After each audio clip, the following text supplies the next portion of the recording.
So this petition is actually an old kind of, it's been around for a while. And I remember in the circles of us who hated the movie and, couldn't stand her. And anytime she opens her big mouth, it's old news for us. We heard about it. It was a funny joke. It's basically it's not sincere. It's definitely a joke. It's, let's try to beat them at their own stupid game and, their own logic, right? Minority representation, and her herself, speaking out for minority representation, and yet she's going to take on the leading role of the next phase of the MCU, because according to intersectional feminism, she only has one brownie point because she's a woman. She has a vagina, so she has one brownie point, but, she's not a minority race or gender identification, so she's way down on the totem pole. But that's me right there. I signed it earlier. If she wants to preach the talk, she needs to walk the walk. So I will place the link in the chat so anybody else. But they're close. They're close to their goal here. 27,546 supporters out of there wanted to be 30,000. That it's gotten so far to the goal. It started to pop up into the media lately, and a lot of liberal and SJW kind of sites and writers are reporting on it, trying to fight against it. Like, I can't believe that, a lot of them don't get the joke either. They think it's legit.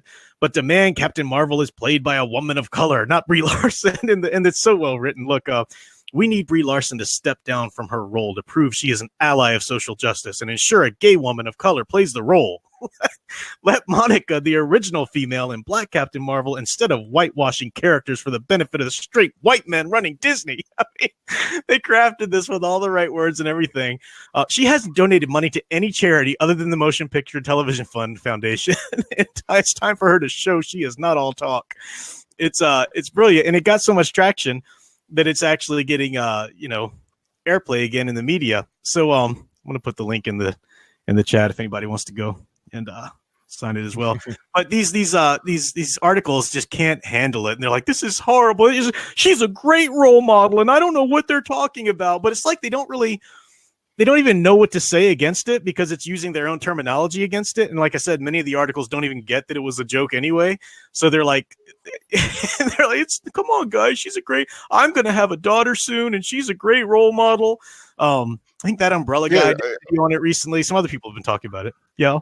But like you said, she just has the one point. She has a vagina. Yep. And that's it. I mean, otherwise she looks like the pretty little Aryan princess that the Hitler Youth were supposed to be. So I mean, we got that. That's right. She needs to be way more disenfranchised. Oh yeah, I mean, she is what the classic white woman should be. Now, this is all ridiculous concepts and terminology that we're using, but we're speaking according to intersectional feminism, because that is the idea and the ruling predominant rules of that. So this is hilarious. I just wanted to bring this to the fore and put the link out there in case anybody else wanted to jump on. I love looking at the comments too. I imagine you probably even got some like really militant SJW types who are didn't get the joke either and have signed it. I don't know. Maybe it's hard to imagine anybody, who thinks the correct thoughts, could go against, Queen Brie. But, the media is going to protect her at all costs, as that Umbrella guy was saying. Had you heard about this, Troy? I had not, no, but I just signed it. We'll see. I think they is it an official announcement? What's that insufferable piece of garbage who is responsible for totally ruining Carol Danvers in the comics? The redheaded woman who's horrible, like they gave her Aquaman 2 or something, didn't they? I'm blanking on her name right now, but somebody in the chat will throw it out there. But Uber, like my feminist message, needs to go over story at all times. She had a little cameo in the movie apparently, but I saw an announcement. I don't know if it's just a rumor that she did a picture, like a selfie picture of her and Brie Larson. Computer robots, Kelly Sue DeConnick. Thank you. That they're going to be, she's writing the second film. Is that correct? Or am I?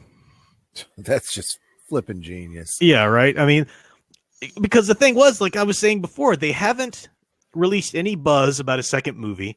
And if the movie truly was as successful as they like to pretend it was, and if it didn't require any shenanigans by Disney's marketing team to beef this up or whatever, or pretend that this was such a great, wonderful hit with fans across the board. If it truly was that case, they would have been talking about sequel and dropping information about it and everything right out the gate. But they shut up about everything. The immediate damage control was, how do we make Endgame now that we've got the fans so divided about this character that we want to carry the banner forward for everything we're doing? And as Troy's pointed out many times, they might even have gotten the picture a little bit and trying to scale her back. We knew the information came out about them wanting to pair her up with Spider-Man now, since he's so likable and she's so unlikable. There's no way for them to go forward. So it's amusing to see anybody talk about the sequel as like, yeah, no, this much anticipated Hollywood hit's gonna come out soon, guys. Yeah, it should be. I mean, they should have it scheduled. They should have the title marquee up on the big board at Comic-Con or whatever con that they did when they announced Love and Thunder. And it's almost like they decided to push in all the chips on her number, and the roulette wheel is that the ball is still bouncing, but it don't look good. Yeah. It's almost like it's like they have that moment of sheer total panic. And you can't look at the Marvel films in a vacuum either. They're also sitting there looking at Star Wars and going, look, we just cannot afford for Marvel to completely fall apart. Yeah. We can't be taking big chances like this. Yeah. But what they don't realize is they've already crossed the line for a lot of people with Endgame. Yeah. I mean, I'm sorry, I could give a shit anymore about your movies with your Fat Thor and your Soy Hulk and your whatever. I'm done. And no more. Because unless they some way how retcon that.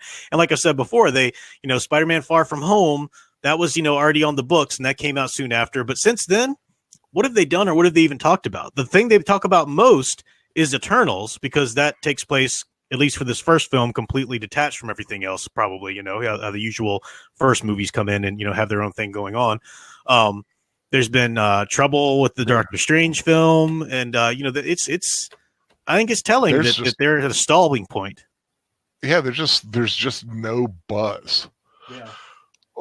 And it's like, you're right. After Endgame came out and they drop you drop the ball on that, it's kind of like the crowd went home just totally frustrated and at the point of no longer caring. And it really makes you wonder what they're thinking as they're, and I mean, the one thing that they're doing that you would expect is they're working to try and consolidate their properties. You see, they just got a hold of the rights for the Hulk, Lock, Stock, and Barrel. Mm-hmm. We know they've been sitting on, Fantastic Four and whatnot. Yeah. So, but where do you go with these things? Mm-hmm. I mean, I guess they have a lot more freedom with Fantastic Four, but Hulk, I mean, they've kind of already painted themselves into a corner with that. Yeah. They can't now go back and give us the savage brute that, is what was really popular. Mm-hmm. Right. Yeah. I don't know. Unless they start some kind of alternate universe, which I can't see them being smart enough to do. Yeah. Hulk would have to be a total reboot. There's no way anybody with any sense would want to go see a movie with Professor Hulk. Mm-hmm. Unless it were a comedy. It would have to be a 100% straight out, flat out slapstick comedy. And I'm not talking about the kind of Watiti kind of comedy thing he did with Thor Ragnarok. I'm talking 100% total comedy. Yeah. Because Hulk and Fat Thor go into roommates together. I do understand the odd character couple arc there. I mean, I do see what they did with it there. It actually kind of made sense. And if you're going to do Professor Hulk, okay, I understand that. But the comics did Professor Hulk too, and I got to be honest with you, I can't even remember how they rolled it back from that, but they did. They're gonna have to do whatever that was. You know? Well, the thing about the choice to do Professor Hulk in the films was actually, I think, even a betrayal of the character arc they had set up to that point. Because if you look at what happened there, you had in Thor Ragnarok, suddenly you had a Hulk that had been at the helm for long enough to where he could actually speak, like a toddler speaks, but he was getting a little bit more of a knowledge. He was getting a little. This was not the brute Hulk of, say, the Avengers film or the Hulk film itself. This was, so you had that. Then the next time we saw him, he refused to turn and Hulk out. He had just gotten his butt kicked, as I pointed out, by Thanos, and all of a sudden he didn't want to be Hulk anymore. And everything was leading. I mean, Infinity War, there was a real. They set up a problem. They set up this complication that they were promising, a resolution to. And the very next time you see him in the next film, all this, it's like exposition. That's how they resolved that. That was an incredibly interesting problem. Banner stuck his banner and can no longer access Hulk when his greatest fear had been the Hulk taking over when he didn't want to. So that was an interesting, okay, what's happening here? And there were all these assumptions as I was thinking, it's probably the Hulk got his butt kicked and all of a sudden doesn't want to, he's kind of growing and learning or whatever. But then that was a big, interesting thing. And a lot of people were speculating. A lot of people were interested. In the very next film, how do they handle that? Well, they just show him everything's fine now, and he's just going to give you this little scene where he just talks about what happened. That's god-awful writing. There is a way back from that with exactly that point. If you take it to its logical conclusion, then what really happened was you had one movie where the Hulk refuses to come out.